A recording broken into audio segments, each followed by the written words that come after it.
Hello and welcome, everyone. There's going to be a lot more contact. In your face, Draymond. Wow. We welcome you back. Čau. Čau, Citi. Nu tad uzēdīsim kādu pizzu. Nu, davai. Gaļiņa, sēnītes, domāju, prosciutto, fungi. Es šito ievēršu. Pārbaudīsim, kas šito te Latvijas gaumē. Bez marinētiem gurķīšiem tagad jau nevar iztikt.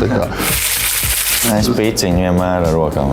Bet tad treneri neaizliedz ēst pizzas. Pārsvarā pēc spēlēm ir tāds, tu esi tā labi izskrējis, tu esi labi pasportojis, tad tu vari sev apbalvot ar labu piciņu vai kaut ko citu.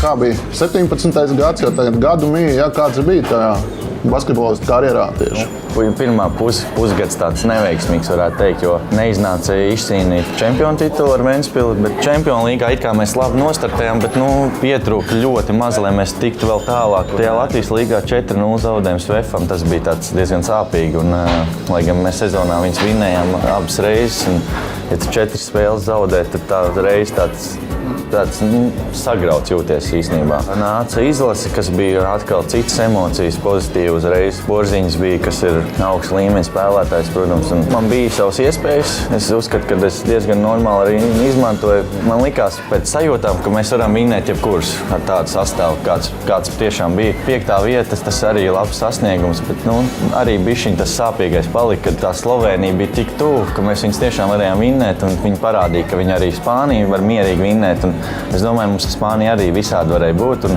varbūt kaut kāds brīnums varēja notikt, un mēs varējām medaļās būt, un varbūt vēl kaut ko vairāk. Sākās Ventspils sezona, kas ir, uzskatu, Latvijas līgā. Mums ir, protams, 13-0, neko tur baigi nevar piebilst. Tas ir tiešām labs rezultāts, bet Čempionu līgā kaut kā mēs nevaram vinēt tās spēles, kas mums ir jāvinē. Šodien esmu izgājis ielās, lai noskaidrotu, cik pazīstams ir mūsu šīs sērijas viesis Aigars Šķēle. Kāds varētu būt viņa vārds? Izskatās pēc Gustava. Vai jūs pazīstat šo cilvēku? Jā. Vai jūs gribētu viņu sev kā vīru, kā draugu?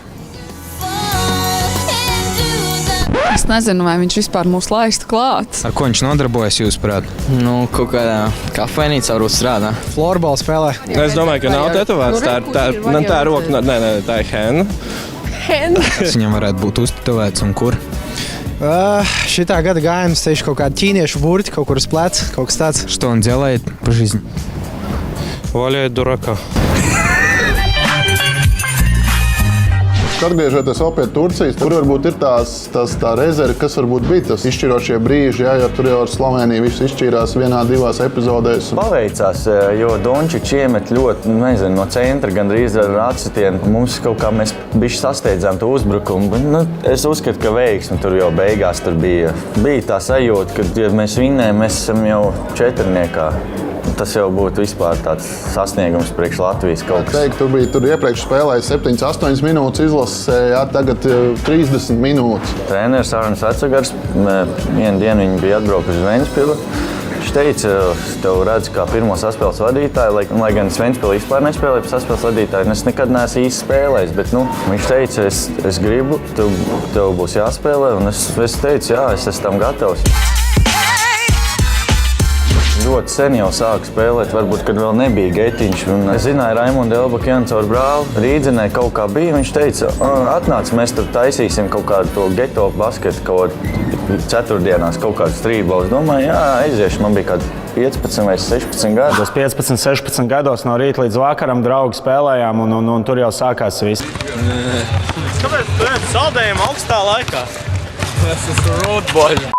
Labākās sēdvietas ne, bet tuvākās vietas, lai redzētu, kā viņš 1-1 tur jebkuru spēlētāju varēja apspēlēt. Un man bija tikai jāatstāv stūrī un jābūt gatavam iemest brīvos tālmetienus. Nebija sākumā daudz komandas, protams, bet bija baigi forši tas viss. Tu varēji aiziet uzspēlēt, bija azartiņš lielāks nekā tu aizēji ar draugiem parasti uzspēlēt to basīti. 17. gadu vasaras notikumi 3-3 basketbolā nepagāja seceni tavai uzmanībai, kā varbūt mūsu izlases 3-3. Tas jau iepazina serbus, kas ir pirmie pasaulē bija. Tas Dejans Maistorovičs, jo viņi zināja, viņš bija Spānijā, ka es biju, kad man bija 16 gadi, viņš arī tur tajā komandā bija. Un tad es redzēju, ka viņiem savā starpā spēles, es ieslēdzu YouTube, pastījos tās spēles, mēs vinējām Eiropas čempionu, kas ir iespaidīgs sasniegums, uzskatu. Un es sekoju tagad arī tam 3-3, man es esmu spēlējis visu dzīvi, man patīk tas basīts, tas ir vairāk tā individuālā meistarība. Latvijas Džeku Maličs. Es uzskatu, ka viņi var vinēt jebkurš spēlēt. Komanda to arī viņi pierādīja. Uz ko tad mūsu te latviešu spēlētāji var paņemt? Cik es redzēju, ka viņi uz fizisko, viņi baigi. Viņi varēja tās visas 10 minūtes noskriet tā, ka visu laiku augstā intensivitātē. Mēs jaunāki esam vēl. Daži tur vecāki, viņi ātri nolos un piebeidz to pretinieku vienkārši ar to jaudu, ka viņiem visu laiku varēja skriet. Viņi tik dabū un bumbu met ārā skrien. Ja godīgs neesmu spēlējis vēl tādā formātā, kad tu iemet bumbu un uzreiz var iet jau mest, es neesmu pat tā mēģinājis. Tur noteikti ir cita ātruma un viss cits. Ar ko tu stāstos pretī Naurim Miezim un viņa četrniekam, ja tev var izvēlēties jebkurus Latvijas basketbolistu? Noteikti Bračku ņemt. Tur vajag garo ar metienu, uzskatu, 3-3 obligāti. Tu jau Porziņš, vai ne? Porziņš, jā. Braču Porziņš un tādu jaudīgu vajadzētu.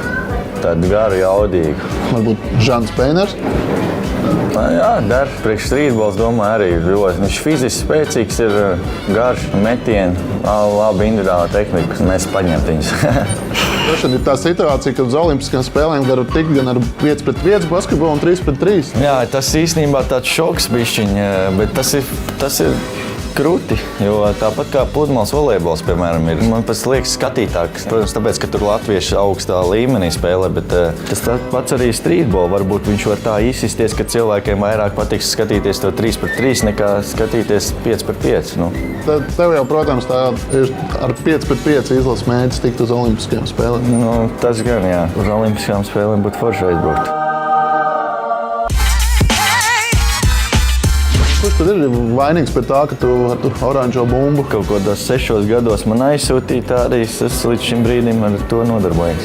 Redzēju, ka man ir brālis, varbūt viņi teica, varbūt no viņa arī kaut kas sanāks. Un tā arī man Aigars Brīgmans, mans pirmais treneris, arī, viņš man visu laiku, es spēlēju pie gadu vecākiem, viņš man laida laukumā un paldies viņam par to vispār. Un no Rīdzenes vispār tiku uz Spāniju, kas ir arī, nospēlēja LBL 2 spēles un pēkšņi aģents viss saka, ir variants, es saku, labi, jābrauc. Jo Latvijā, var izsisties, protams, bet ir daudz grūtāk. Ļoti interesanti, tu esi piedzīvojis gan Mārtiņa Gulbja pirmos soļus, nāca Ainārs Zvirgzniņš, Kārlis Muižnieks, tagad ir bijušais saspēles vadītājs Roberts Štelmachers. Visos ir jāieklausās. Viņi ir vecāki, viņi basketbolā visu dzīvi, viņi atdod basketbolā, viņi tur skatās 5 spēles pa Mārtiņu Gulbjam runājot. Viņš skatās 5 spēles dienā, cik es esmu dzirdējis. Viņš tik ļoti iekšā tajā basītī, viņš zinās tos epizodus, viņš zinās, kā izdarīt. Jāieklausās, ko treneris saka.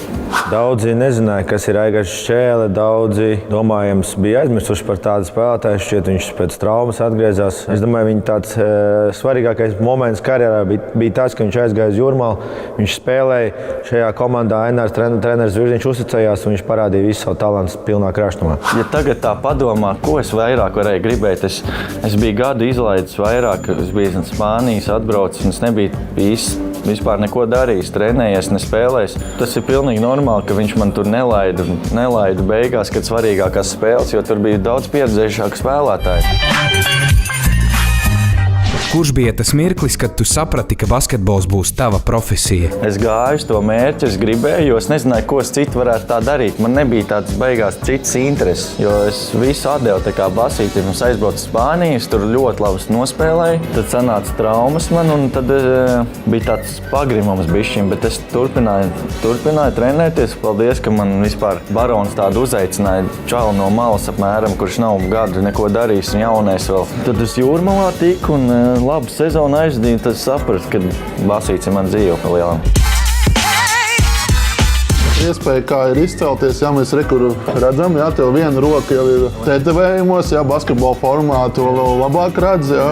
Es redzēju, brālis to darīja, un man kaut kā likās labi izstāst. Un es arī gribēju sev tiešām. Man kaut kā sāku uztaisīt pirmo un nevarēju apstāties. Un tagad notevēju visu roku un tagad nezinu, ko tālāk darīt. It kā vecākiem baigi nepatīk, bet viņi to ir pieņēmuši un visu.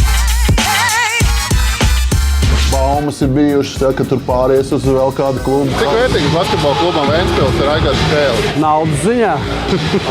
Protams. Nē. Par naudu nerunāsim. Viņa vērtību nevar izmērīt, tāpēc, ka viņš ir komandas līderis dotajā brīdī. Kad neviens vairs nevar, tad var Aigars. Man līgums veiksies, tad es būšu brīvais. Un, tad redzēs, kādas opcijas. Jo man jau svarīgāk kaut kur aizbraukt, kur to pirmo gadu ārzemēs, lai tas viss tā forši ir. Un, nav svarīgi tur jābrauc pēc naudas. Es jau jauns, ja es būšu spēlētājs, tad es nopelnīšu. Bet, ja tiešām to pirmo gadu gribās atrast to īsto komandu, vienkārši gribās tiešām to pirmo gadu aizdīt tādu augstā līmenī. Uz Aigaru Šķēli es skatos, kā es savā laikā skatījos uz Jānis Strelnieku. Aigaram Šķēlim jākļūst ir par īstu kluba līderi, kas katrā spēlē stabili rāda Eiropas līmeņa basketbolu, kas viņam dod iespēju pāriet uz augstāka līmeņa Eiropas basketbola klubu. Viņam vēl ir daudz jāstrādā, gadi viņam arī to atļauj, bet vienlaicīgi jāsaprot, ka basketbola gadi nav līdz silvam vecumam. Teiksim tā, kas tad tu esi īsti tajā, kā saka, aģenta piedāvājumā saspēles vadītājs? Saucamais combo guard. Combo guard. Tas ir spēlētājs, kurš var spēlēt gan saspēles vadītāja, gan uzbrukošā aizsarga pozīcijā. Viņa stiprās puses ir tas, ka viņam īsti nav vājo pušu. Ja? Viņš ir pēdējā laikā kļuvis ļoti stabils un visu viņš var spēlēt gan no 1. līdz 3. pozīcijai. Tā ir viņa stiprā puse. Daudzas lietas viņš dara tāpat kā es, un viņam labāks 3-punktu metiens, arī sodu metiens viņam ir labāks. Ja? Un, viņš ļoti progresē, un es viņam mēģinu arī daudz ko pamācīt un pastāstīt, un citreiz viņš klausa, citreiz nē. Karjerā cik ir svarīgi tur ārā kāds laiks? Nesen mēs bijām Tenerifē, un tu aizēji, tu 20 grādu palmas apkārt, tu uzreiz tāds dzīvelīgāks esi. Un cik varbūt svarīgi tas turnīrs tieši starptautiskais, jā, kas papildus varbūt nacionālajiem čempionātam? Latvijā tieši tas ir 5 reizes svarīgāks nekā visām komandām. Galvenais ir vinēt Latvijas čempi. Tur pacīnīties Eiropā, bet priekš spēlētāji, lai kaut kur tiktu, tev svarīgāk ir nospēlēt tajos Eiropas līgās, parādīt sev, nekā tur parādīt Latvijā sev. Labi, Aigar, paldies tev par sarunu. Jā, tad jau veiksmīgi Latvijā, Eiropā, jā, un tiekamies pie laukumiem. Paldies par piciņu.